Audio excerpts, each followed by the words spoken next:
pour atteindre la neutralité carbone d'ici 2050.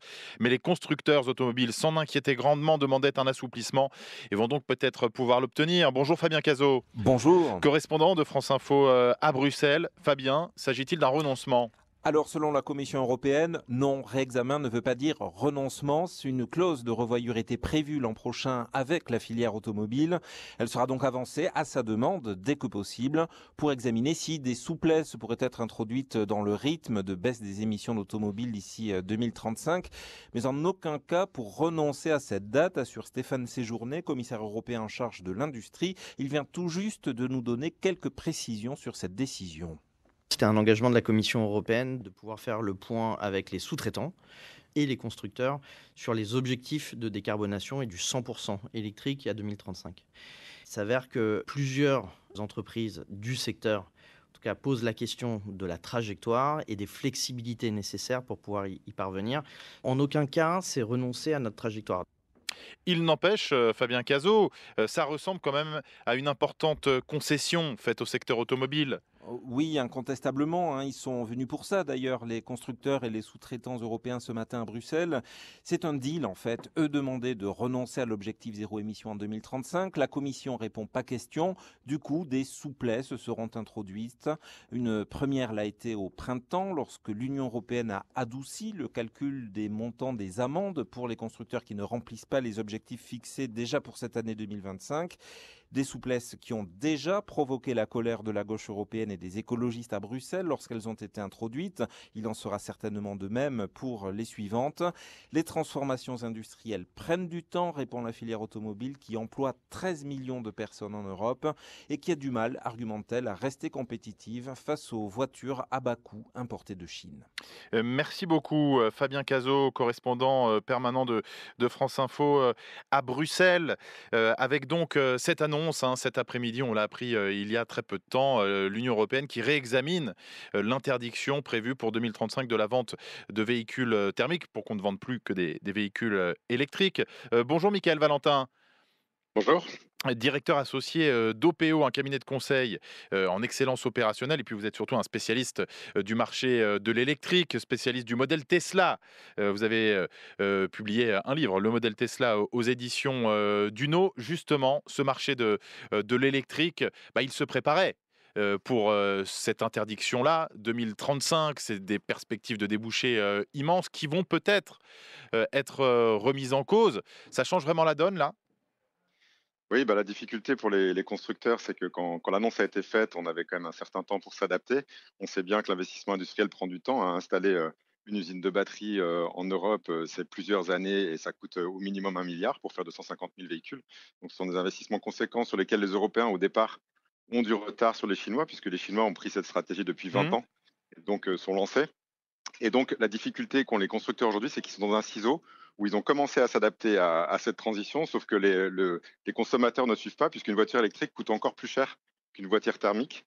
Une voiture électrique, c'est très difficile d'en trouver une à moins de 30 000 euros à l'heure actuelle. Il commence à y avoir des véhicules à 25 000 euros, mais pour, euh, pour les gens qui achètent une voiture neuve, c'est quand même compliqué de mettre le surplus, sachant qu'en plus, Mmh. on n'a pas encore toutes les infrastructures, etc. Donc c'est une vraie contrainte. Les clients ne suivent pas encore complètement. Et donc il y a cette contrainte pour les constructeurs d'avoir un marché qui n'est pas encore mature et donc de ne pas pouvoir vendre autant d'électriques qu'ils veulent. Donc ils sont en train d'avoir un plan produit qui rebascule vers le thermique. Et donc si vous voulez, la ligne finale de 2035 paraît de plus en plus difficile à tenir pour un constructeur. Donc vous, avec votre regard de spécialiste, vous estimez qu'il n'y avait pas vraiment d'autre choix, qu'il n'y a pas d'autre choix, parce que rien n'est acté encore, que de donner un peu de souplesse aux constructeurs. Sinon, ils vont se retrouver vraiment en difficulté? En difficulté, enfin, le risque qu'on a si on fait rien, c'est qu'en fait, on va laisser les Chinois et Tesla, donc les Américains et les Chinois. À l'heure actuelle, on sait qu'il y a une bataille pour le leadership Mmh. industriel mondial entre les trois continents, prendre une part de marché déterminante, puisque eux ont déjà du volume, donc eux ont déjà la capacité de faire baisser les prix unitaires des voitures. On sait que le volume est très important dans cette industrie-là, et donc il y a des batteries qui coûtent moins cher parce qu'ils peuvent les amortir. Et donc, si on fait rien, en 2035, potentiellement, ils auront de l'avance, ils auront des voitures beaucoup moins chères. Et donc, les constructeurs vont perdre beaucoup de parts de marché, alors qu'ils ont aussi du mal à vendre des voitures en Chine maintenant, puisque les Chinois ferment de plus en plus Mmh. leur marché, quoi. Mais en même temps, est-ce qu'on ne se tire pas, une balle dans le pied, en vue, de conquérir ce marché? Cet, horizon de 2035, il poussait, les constructeurs à investir et à améliorer, peut-être, leur marge à terme.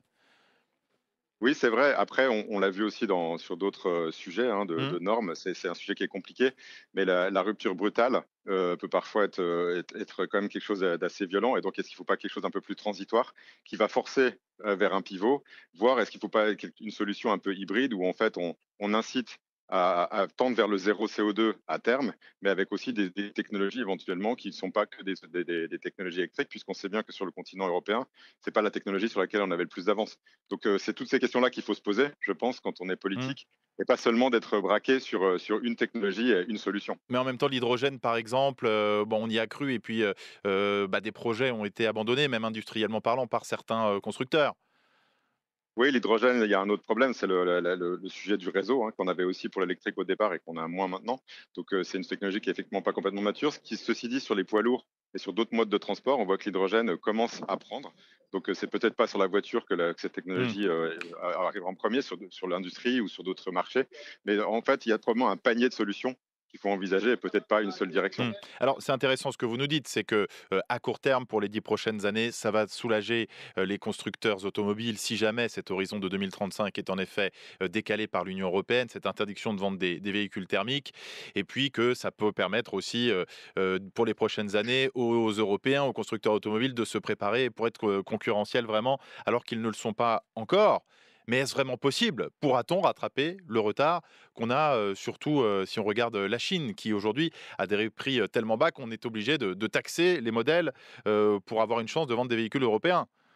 Bien sûr, je pense qu'on a une industrie automobile qui a plus de 100 ans et qui a été leader mondial pendant très longtemps. On a encore le continent où il y a le plus de R&D Mmh. dans le secteur. Recherche et Moi, je développement. pense qu'on a tout à fait les capacités de recherche et développement, pardon.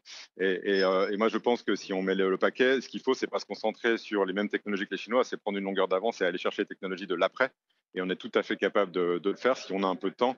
Et d'ailleurs, les constructeurs qui font des batteries, hein, les gens comme Vercor, qui sont des startups, hein, qui sont nés en France et qui commencent à se positionner dessus, se positionnent sur des technologies différentes qui sont potentiellement meilleures que celles des Mmh. Chinois, sauf qu'ils n'ont pas encore le volume.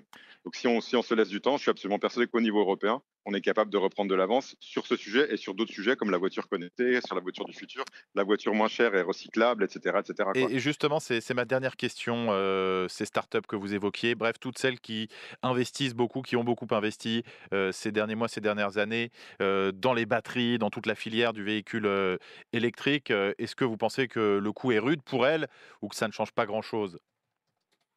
Le coup est rude, non, puisque on n'a pas dit qu'on allait complètement arrêter la transition, c'est-à-dire qu'on va repousser. Donc, l'électrique ne disparaît pas du paysage, simplement on a plus de temps pour s'y adapter. Et de toute manière, les volumes qu'on avait en perspective Mmh. n'étaient pas suffisants pour qu'on ait installé des capacités qui ne vont pas être utilisées par ces start-up-là. C'est plus pour les constructeurs eux-mêmes que c'est compliqué parce qu'ils ont commencé un pivot. Au milieu de ce pivot, donc ils ont installé des nouvelles usines de batteries, etc. Et en fait, il y a beaucoup d'usines qui aujourd'hui sont en surcapacité, donc qui tournent à Mmh. moitié dans la période d'attente. Et donc, ça va plus permettre de clarifier les choses, de faire des plans qui sont beaucoup plus linéaires dans le temps, moins brutaux, et qui permettront à l'industrie de s'adapter mieux, quoi.